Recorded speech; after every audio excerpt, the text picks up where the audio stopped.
We'll call the September 25th, 2025 Diversion Board Authority to order, and the next item will take a roll call of the members. Mayor Carlson. Here. Mayor Dardis. Here. Mayor Mahoney. Here. Mr. Breitling. Mr. Hendrickson. Here. Mr. Pepcorn. Here. Mr. Ebinger. Here. Ms. Kolpak. Here. Mr. Campbell. Here. Mr. Capitan. Here. Mr. Grimberg. Here. Mr. Steen. Here. And Ms. Morgan. Quorum is present. Item 2, I'd entertain a motion to approve the minutes from August 28th. So move. Second. Moved and seconded. All those in favor signify by saying aye. Aye. Motion carries. Item 3, approve the order of the agenda. I'd entertain a motion on that. So moved. Second. Moved and seconded. Discussion. Hearing none. All those in favor signify by saying aye. Aye. Motion carries. Next. Wishes with the consent agenda. Move for approval. Is there a second? Second. Discussion. Hearing none. We'll have Don take the roll. Mayor Carlson. Yes. Mayor Dardis. Yes. Mayor Mahoney. Aye. Mr. Hendrickson. Aye. Mr. Pepcorn. Mr. Ebinger. Aye. Ms. Kolpak. Mr. Campbell. Yes. Mr. Capitan. Mr. Grimberg. Thank you. Aye. And Mr. Steen. Moving right along to the regular agenda. My mic is dead.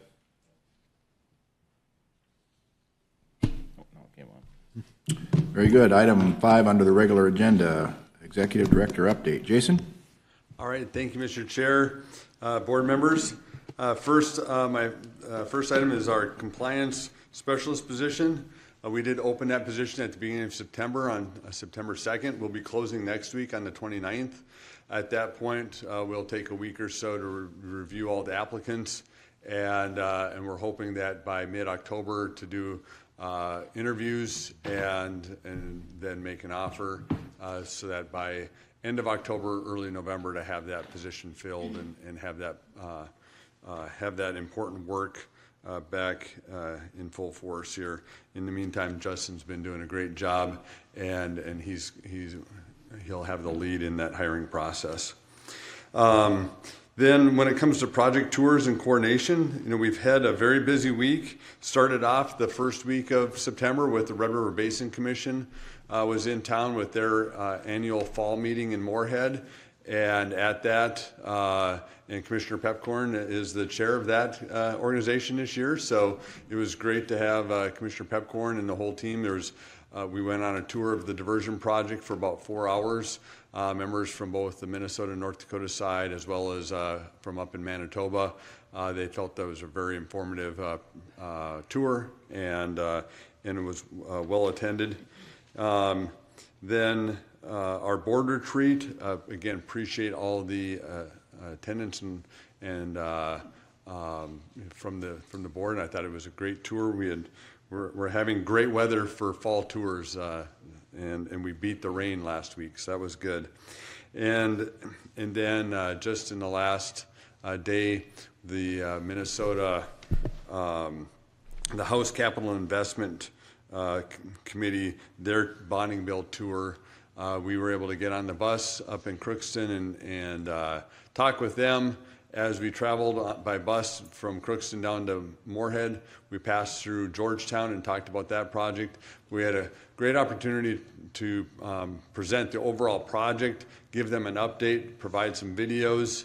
I want to thank the team from Moorhead with Mayor Carlson and Bob Zimmerman for their efforts talking about the Moorhead projects, as well as Clay County. We had Commissioner Ebinger and then the county engineer Justin Sorum, and then we also had members from the Buffalo Red Watershed.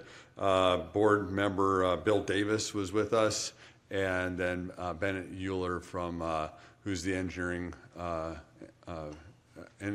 rep for the Buffalo Red.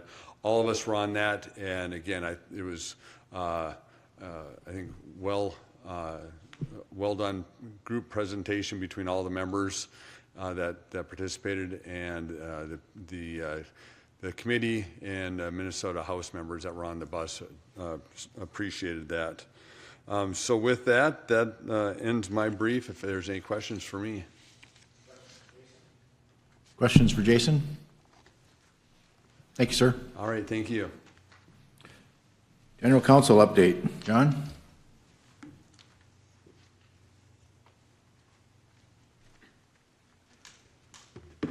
Thank you, Mr. Chair and members of the Diversion Authority Board.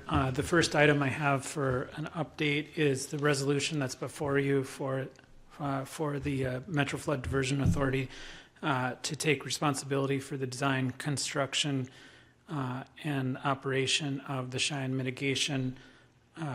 River Mitigation Project.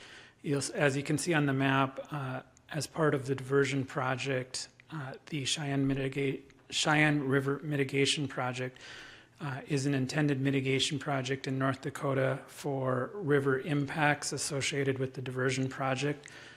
This mitigation project was contemplated in the NEPA documents, including the supplemental EA. It primarily consists of a number of renovations or removals of structures that are on the current Cheyenne River diversion project, including the inlet structure for that project. And you'll note that project is in green, and the purple line on the screen includes modifications or removal of the gated structures on the north, where it discharges back into the Cheyenne River, some gated structures underneath I-94. Currently, the river is cutting off an oxbow. It would be reestablishing that oxbow, and some modifications or removal of a culvert and baffle structure located near the city of Horace, North Dakota. As part of this, the leadership of the Diversion Authority has been in consultations with the Corps of Engineers, and the consensus was to have the authority take over this project. There's a number of reasons for that. Number one is it's the authority's position that we could provide the project in a more efficient manner because of our close communications with the city of West Fargo, with our partnerships with the water resource districts. Second, our team believes that we can be slightly more cost-effective in the construction than the Corps of Engineers. And the third is that under the PPA, any federal funds that are remaining after the completion of the federal construction come back to the local sponsors.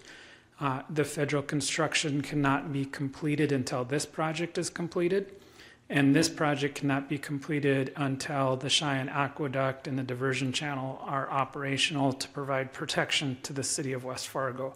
So from a timing perspective, it makes sense for the authority to assume construction of the project. Later on, you'll hear a budget adjustment where there'll be funds that are allocated from the core portion coming back to the authority to cover the costs of this.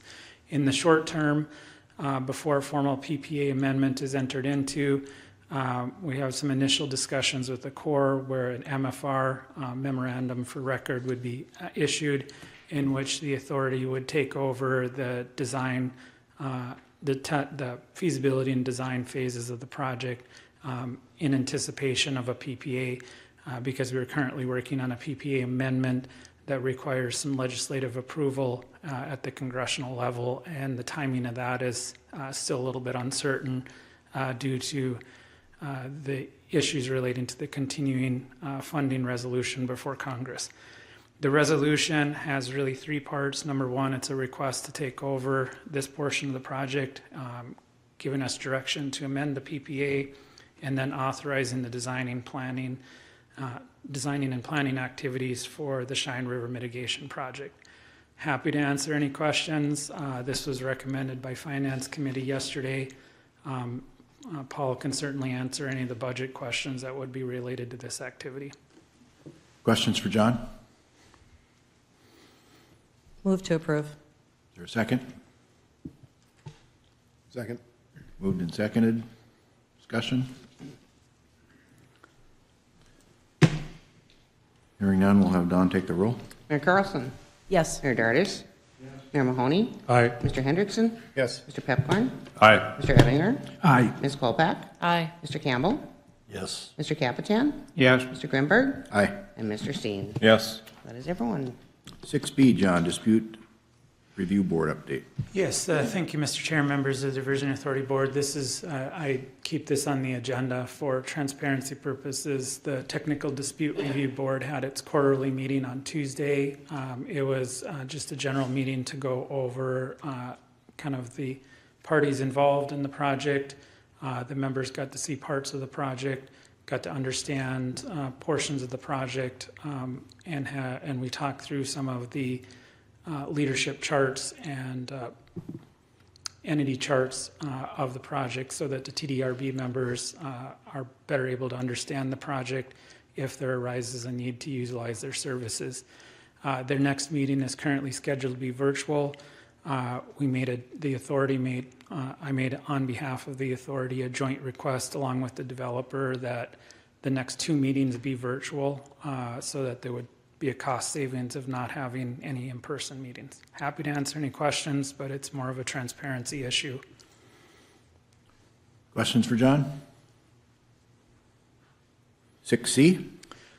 Thank you, Mr. Chair. Once again, just another update. The parties continue to implement the settlement agreement. The teams that were, the informal staff teams that were created as part of the statement of principles have tried to meet informally to resolve ongoing issues regarding day-to-day construction activities. My understanding, based upon correspondence that went across my desk a couple days ago, all of the non-compliance points have been closed out, and so that's another milestone under the settlement agreement. We are also just finalizing the formal amended and restated project agreement, technical requirements, and D&C contracts. Those will go to the lenders. Lenders have already been in contact with the developer, so we're expecting a short turnaround from approval. I anticipate that at the October-November meeting, you'll be asked to formally approve the final settlement agreement, which is essentially a revised version of the statement of principles along with the formal revisions to the amended and restated project agreement. Any questions for John? Thank you. Good afternoon, Terry. Are you with us? Good afternoon, Chair Drenberg and board members. This is Terry Williams, and I'm providing the Corps' update for the month of September. For the diversion inlet and the wild rice, both of those are just knocking off punch list items as we get closer to turning those projects over. And at the wild rice, the training for the sponsor personnel still needs to be scheduled. For the Red River structure, we're approaching 90% complete on that one. The only remaining structural items really are finishing up those east dam walls. The big push is to get the embankment constructed across the old Red River channel. And the first week of September, there was a mussel and fish salvage operation by our biologists in the portion of the old Red River that's being cut off by construction of the embankments. Jumping down to OHV under number 6, that's one of our projects that will be complete this year. They're finishing up getting the embankment to full height and planting grass. Reach SC1B, that'll be done this year as well. The concrete for that roundabout for County Road 1617 is about finished. So that should be open up to the traveling public shortly. Reach SC2B, a lot of that embankment is getting brought up to full height. We've got the turf reinforcement mat installation going, and the final pavement of the County Road 16 up and over is close to being done as well. I'm going to jump down to SC4. They're doing really great progress on getting that embankment completed as well. They're doing about 15,000 cubic yards per day, so making some good production on that beach. Down to SC3, kind of the same embankment construction, and then the big utility installs ongoing. SC5, completing that Wolverton Creek crossing, and for our forest mitigation contracts, I think they're finishing up planting on those and are moving more towards into the growing and maintenance stage. With that, I'll stand for any questions. Questions? So nice to hear references to being done. It's kind of motivating message. Thank you, Terry, for sharing that. Certainly, by the end of this year, there's significant elements that are going to be done with this project, so let's cherish the word done. Chris? Thanks, Chair. Thanks, Chair. Yeah, thank you, Chair Grimberg, board members. Quick construction update for the P3 portion of the project. Similar to Terry, there's a lot of things that are wrapping up this fall, which is great to see. As you see in the video, the first lane of I-29 was reopened to traffic, scheduled that we'll have the first lane of I-94 opening up in the next week or two. BNSF Railway is on site installing track at the Hillsborough crossing, which is the crossing near I-29 and County Road 81. Expecting that to get cut over here in the next few weeks and actually putting train traffic back on the main line. They'll move from there to the Prosper crossing, which is by County Road 20. Expecting again to get that one open. They're still probably weather dependent on how far we get on the KO crossing this fall, but they're still making a hard push to try to get as far along with that as well. Again, as you'll see in the video and on the screen, almost all of the 30 to 60 day outlook in bullet 2 is bridges that we're anticipating getting open yet this fall. So a long list of those, a lot of work going on, putting finishing touches on, reconnecting roads. So with that, I'd stand for any questions you guys might have related to construction. Questions for Chris? Thank you.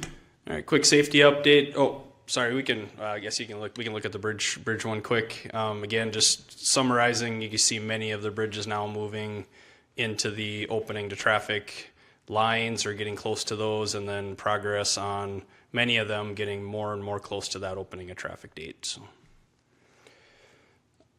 On the safety side, a good safety month again. There were 2 minor recordable events. My understanding is very minor injuries, but they did send them in to have them looked at, so they hit the recordable line item, but nothing of significance there. So again, another good track month for safety, and important to remember safety here as we get into the fall season and people are rushing to try to get things closed out and done, that we remember safety is still important. So nice to see we're on that good trend of keeping those safety numbers in a good state. So any questions regarding the safety update? Proceed. All right. So on the P3 side, just want to highlight this month, as you know, on the settlement agreement, we have agreed to make some advance payments. So our team is including those advance payment trackers into your board reports each month. So as you'll see, if you slide to the next page, Peggy, that middle paragraph there are the advance payments that have been made to the developer under the statement of principles or the settlement agreement. We're nearing the capacity of that. So again, as they complete some of those portions of the project, they'll have the ability to request more funds in there. So just want to highlight, if you guys are curious about where that's at, those are summarized in that report. And again, Paul or I can easily answer those questions for you guys if you have any on where we're at with the advance payment side. So with that, I'll stand for any questions. Otherwise, we're ready for the drone video. Questions? Roll it. More final crossings are opening to traffic as the FM area diversion moves closer to completion. I'm Tom Fuchs, Senior Construction Manager for the Metro Flood Diversion Authority, with those and other construction updates for September.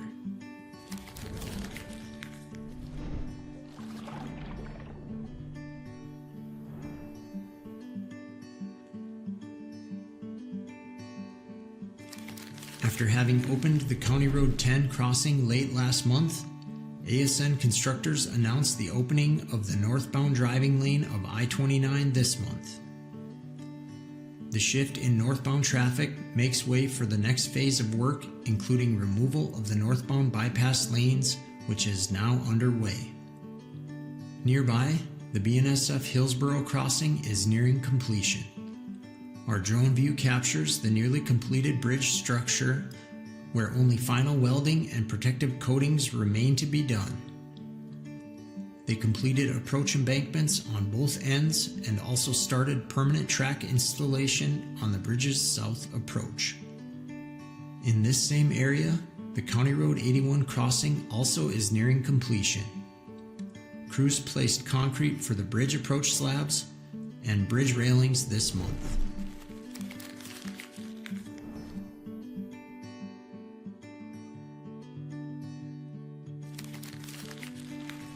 County Road 6 crossing also moved closer to completion.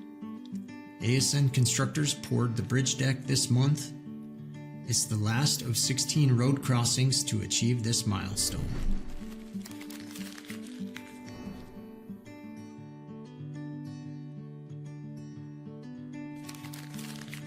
ASN Constructors also continues work on the Maple River Aqueduct. They prepared the spillway's subgrade and began the concrete wall facing. Over at the aqueduct flume, crews are now installing hot lead support brackets for the low-flow channel heating system, as well as boulders, which will serve as roughness elements to promote fish passage. That, along with the heat, will bolster biotic connectivity across the flume after the Maple River is permanently diverted.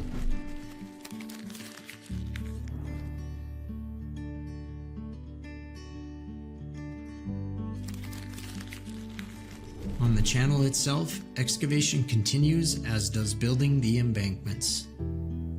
Here we see the work taking place in Reach 11, which spans about 2.5 miles near 40th Avenue West in West Fargo. About 39 million of the needed 45 million cubic yards of material have now been moved.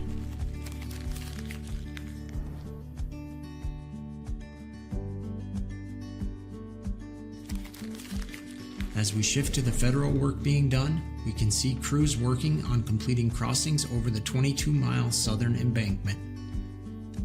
At Reach SE2B, the final lifts of asphalt paving for the County Road 16 up and over are now underway. On the southern end of the reach, contractors placed topsoil and turf reinforcement matting. They also planted native vegetation across the project's footprint. Fabric and gravel were placed atop the embankment for the maintenance road, and earthwork continues along the north end of the reach as well.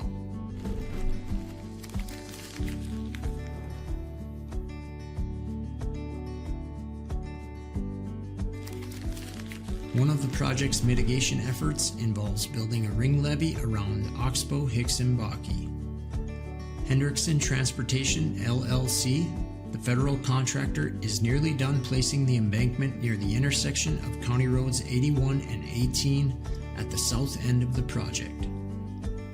Along the north end of the project, crews are placing topsoil and graveling the project's access and maintenance roads. To keep up with ongoing construction and the people making it happen, subscribe to the Diversion Current. Item 8, communications update. Amy? Good afternoon, Mr. Chair and members of the board.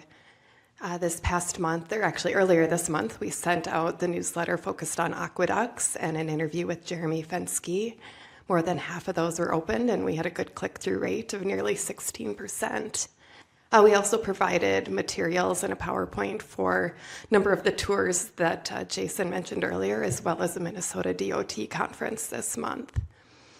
For media relations, we had the August construction update. We continue to share all the road closures and bridge openings that have been taking place that our RVA has been sharing.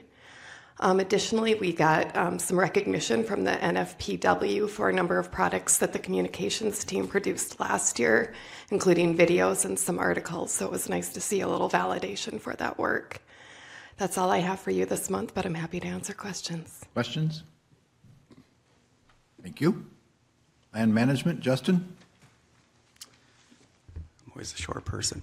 Good afternoon, Chairman, Board. I want to go through a quick update on the lands. As always, showing the image depicted. Everything shown in green is where flowage easements have been acquired at this point in time. As for orange, those are properties that are currently in eminent domain. And then we also highlight blue, which are parcels that have not been filed for any eminent domain action, and we continue to negotiate with. From last month reporting, we continue to see a positive uptick in our property acquisition progress, primarily in that UMA footprint. But as you can see, we did see a 0.3% increase as these parcels continue. And now I can say positively, we are at 63% by rounding up, which is exciting for us. As we break this down further, we look at some of the other pieces that are completed: Drayton Dam, in-town levee, stormwater diversion channel, and OHB. We haven't seen any changes yet in environmental monitoring easements, but this continues to show, as prior, that upstream mitigation area, we're seeing progress, which I can discuss a little bit more on the next slide. As we break this down from that construction footprint, UMA footprint, we do know that there is a little bit of difference between owner groups and the actual existing parcels. And so as we continue to negotiate and start settling with these landowners, we are going to see a little bit more uptick in that UMA footprint for the percentage of owner groups as we gain parcels individually. But overall, once we continue to see more settlements, those parcels, what number will increase as we go along. I'm happy to continue to message that we continue to negotiate these settlement agreements with existing eminent domain actions. We did complete our first trial last month.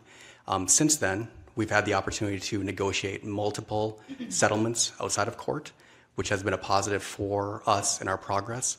Additionally, we still have 7 outstanding or pending settlement offers with property owners that we continue to work with. This week we are in an eminent domain trial, and we will continue to see movement and progress in that direction. Last month, as part of some of the key activities, we did successfully close on 3 parcels with 2 different owners in that UMA. We continue to dispose of our excess lands. Right now, we have 6 parcels that are moving through that policy. And then finally, this last month, we circulated out that PRAM document, which is the property right acquisition and mitigation document, to our state agencies as well as the Army Corps of Engineers, and we will be working with them to get concurrence on this document moving forward.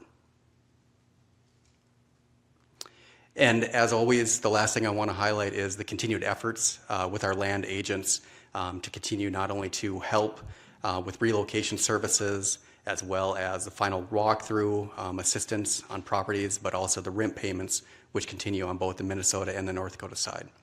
With that, I'm more than happy to take any questions. Questions for Justin? Thank you. Thank you. Mayor Dardis?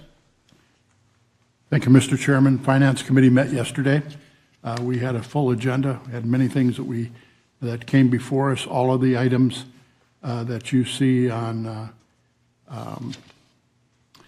it was on, let's see, on your agenda, it would be, well, 4A through D were all discussed. This month was a little light on the bills that were brought forward. We paid $353,113.36. Our net cash position continues to be strong. We're at $292,318,725. We are also doing some additional analysis on the sales tax, as there's been some reports across the state as well as here locally that sales tax is lagging behind year to date from a year ago. And our analysis is at this point in time, the county sales tax collections are running 1.4% behind a year to date, and the city growth is running a full 3%, 3.1%. So we're going to keep an eye on that, continue to monitor that.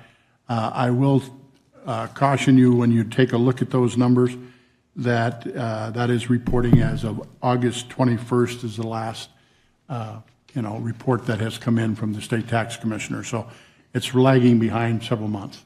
So that being said, in addition to, we had conversations. Mr. Paul Barthol presented the cash budget for 2026, and that dollar amount is $239,143.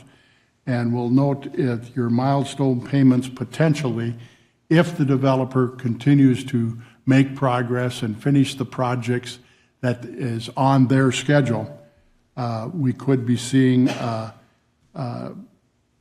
the budgeted number is $730,039,775 payments to the milestone payments to the developer. So that's a pretty sobering number. I will call on your attention with regard to our revenues that we have taken all the draws from the legacy funds from the state of North Dakota, so there will be no more withdrawals there. Those dollars have been used. In addition to the item that Mr. Shockley went through with regard to the Cheyenne mitigation project, it was also requested of us that we do a budget adjustment to the program budget. That mitigation project, the budget adjustment is for $53 million. That concludes my report. I'd stand for any comments or questions that you might have, and probably defer to Paul Barthol for some of the intricate details. Mr. Chairman, I move the finance report be approved. Is there a second? Discussion? Clarify, we're accepting the finance report. We still have items A and B, if I understand correctly, to act on. Paul's shaking his head correctly, so we'll take a motion on accepting it. We'll take a vote on accepting the report. Excuse me, Voice Mr. vote or Chairman. roll call? The only thing I didn't address was the HMG ordinance task order, and that is a Houston Moore Engineering, and that is for the design and construction support. That too is related to the Cheyenne mitigation projects, and that is $1,500,000. Do a voice vote on accepting the report, and then we'll come back to A and B individually for roll call votes. Mayor Carlson. Yes. Mayor Dardis. Yes? Mayor Mahoney. Aye. Mr. Hendrickson. Yes. Mr. Pepcorn. Mr. Ebinger. Yes. Ms. Kolpak. Aye. Mr. Campbell. Yes. Mr. Capitan. Yes. Mr. Grimberg. Aye. And Mr. Steen. Yes. That is everyone. All right. Paul, do you want to add more to 10A before we entertain a motion? Thank you, Mr. Chair. Mayor Dardis did an excellent job of explaining this. This is just to add to the program budget, not to the cash budget yet. We have not made that adjustment to the cash budget because it has not been approved yet. But this is to increase the program budget from the $2.892 billion that we have been tracking to date, increasing that by the $53 million amount to $2.945 billion. If you also notice, this is in conjunction with the PPA amendment. We do expect funding from the Corps to cover this cost, but this is just allows us to move forward with the expenditures and gives us the expenditure authority for that $53 million. Or said another way, local control. Is there a motion? Discussion? Mr. Steen? I'll move to approve the program budget adjustment. Is there a second? Second. Moved and seconded. Further discussion? Hearing none, we'll take the roll. Mayor Carlson. Yes. Mayor Dardis. Yes? Mayor Mahoney. Aye. Mr. Hendrickson. Yes. Mr. Pepcorn. Mr. Ebinger. Aye. Ms. Kolpak. Aye. Mr. Campbell. Yes. Mr. Capitan. Yes. Mr. Grimberg. Aye. And Mr. Steen. Yes. That is everyone. Paul, anything additional on 10B with the HMG task order? Just to clarify, Mr. Chair, this is for 25 and 26.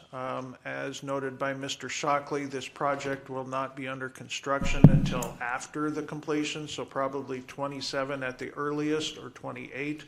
This work does allow for preliminary engineering work such as borings, geotechnical type work, coordination with laying out the footprint so we can start the acquisition of land if needed, and those type of preliminary engineering services. So within there, you'll see that of the 1.5 million, there's an increase in the HMG budget for 2025 for 500,000, and then for 2026 for $1 million there.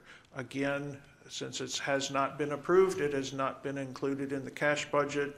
If it's approved by the board, we will make that adjustments to the cash budget. Is there a motion? Second? Is there a second? Second. Moved and seconded. Discussion?